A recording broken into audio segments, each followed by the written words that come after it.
What's happening, crypto farm? How we doing? A further update on this morning's video where the Samsung crypto wallet on the Samsung Galaxy S10, what it might mean for the Internet of Things and what it might mean moving forward with Samsung.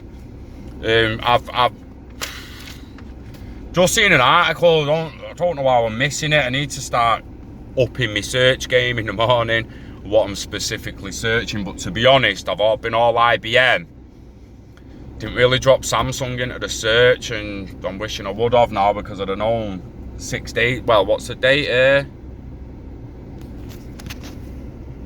22nd, innit? So the 22nd. This was on the 15th. Samsung IBM update. So as a contributor to the Hyperledger fabric, Samsung SDS is working to improve Hyperledger fabric capabilities, actively contributing its new Accelerator code to the open source community. During IBM Think 2019, Samsung SDS announced it's continuing its collaboration with IBM in support of advancing Hyperledger Fabric.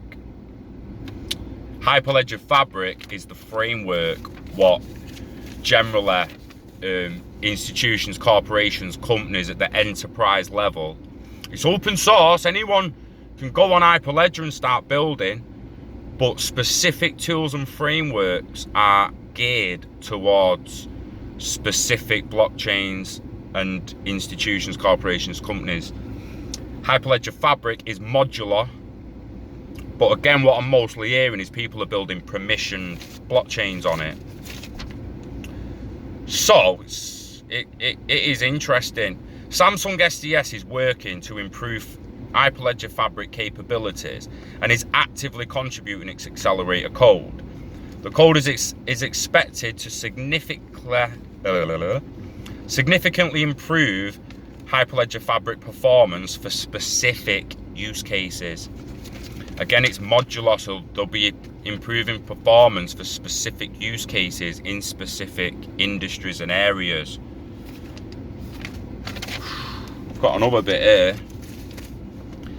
Samsung SDS is also making a new white paper available, accelerating throughput in permissioned networks.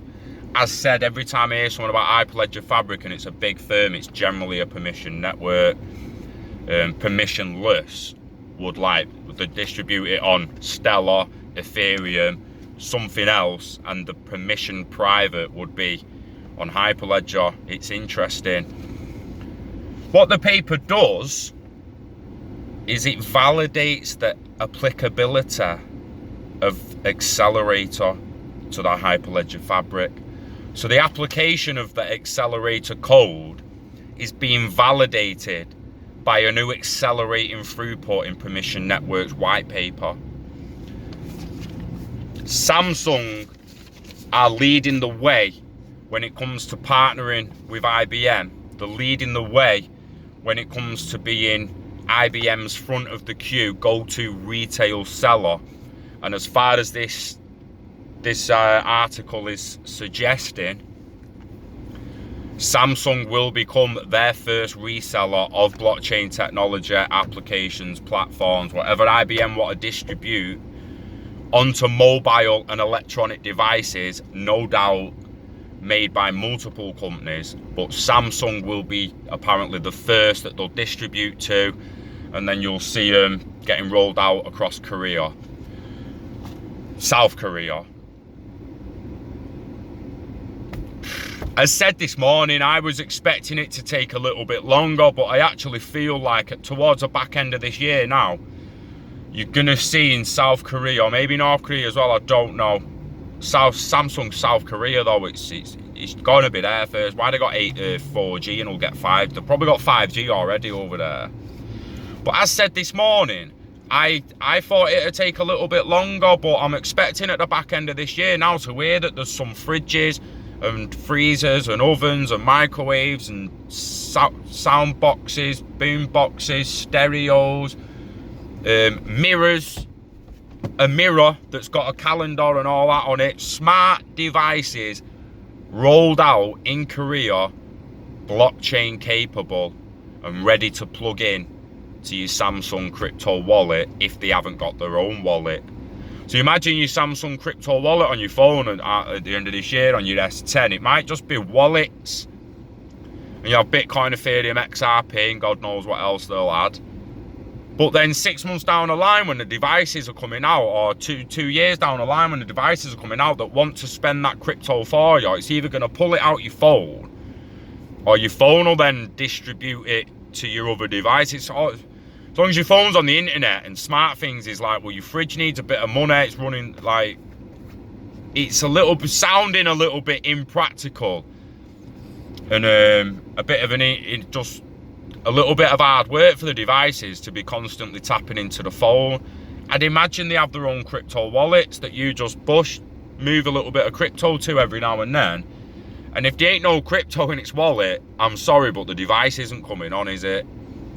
Just like the electric cards, people renting houses or landlord houses, or you haven't got electric or gas provider, you don't pay monthly, you get it on the card, you get it at a local shop, you're given a little USB type stick thing that you go and put tenner or whatever you want on it, and you plug it into your house, and it lets electric drip through your meter. That is paying for electric on a little card to make every single device in your house come on. That meter, an electric meter under your stairs, you're not going to need that in a few years, because the devices will be clocking their electric themselves, and they'll be distributing the payments through ILP, Hyperledger Fabric. Now, everything I've just read in there about Hyperledger Fabric accelerating throughput. Chris Larson spoke massively about throughput being massive. That's your transactions per second, the amount of stuff you can put through the network. So accelerating throughput in permission networks, how much you can put through that network. And the paper's going to validate the accelerator code. It's open source, working on it constantly, all for Hyperledger Fabric. Don't forget, what does Hyperledger Fabric plug into for cross-network payments? Hyperledger Quilt. Who made Hyperledger Quilt? DDNTT, whatever they're called, or NTT Data, and Ripple. Say no more to me. Get that S10. Get your Samsung telly, fridge, microwave. Say no more. Say no more.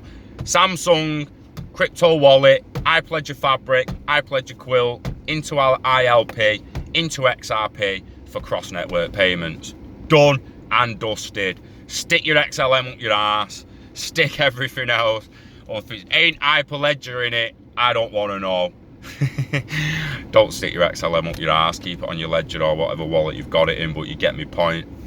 I'm not telling you what to invest in. I'm just trying to open your eyes to the fact that a lot of people, no matter what network it is, no matter what tech it is, it's coming back to Hyperledger Fabric, it's coming back to Hyperledger Quilt, and it's ending up on ILP using XRP for cross-network and cross-ledger settlements instantly. Insti-match testing what is apparently over $1 billion worth of transactions. Now, I don't know if I misinterpreted that as 1 billion's worth of transactions per month, per 6 months, per year, whatever. But in the article I read, it made it sound like each transaction was over $1 billion of value. So I may have been wrong and more information might come out on that. But super excited and fascinated with what's coming out about Samsung now. My research head's on. I'm going to dive into it all over the weekend. Expect a live on YouTube about it all. As always, guys, live long and hodl it. Love crypto and I love you. Peace out. Have a good Friday night and a great weekend. I'll speak to you soon. Safe.